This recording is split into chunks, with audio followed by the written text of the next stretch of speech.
dakizuen bezala, gaur memoriaren eguna da, eta egun honetan biktima guztiak ditugu kontuan.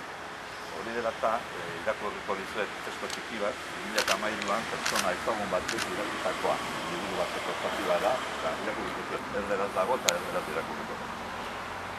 Reparar las víctimas es mucho más que acompañarlas y contribuir a su sanación. Es reconocerlas como tales, a todos los efectos. Es hacerles justicia aplicando a sus agresores las debidas sanciones. Es dignificarlas públicamente como las principales personas injustamente perjudicadas. Es compensarles en la medida de lo posible por lo mucho que han perdido. Es cultivar su memoria para que no se borre de la memoria colectiva. En suma, es practicar respecto de ellas la justicia restaurativa. Orain, bi biktima, bata Jose López Lacayen alarguna, Maripaz, eta bestia Guardia Zibiloi baten Bina Fanjeren alaba Blackak, lore eskintza bat ingo dute, eta gero 2 minutuko isildu bat ingo.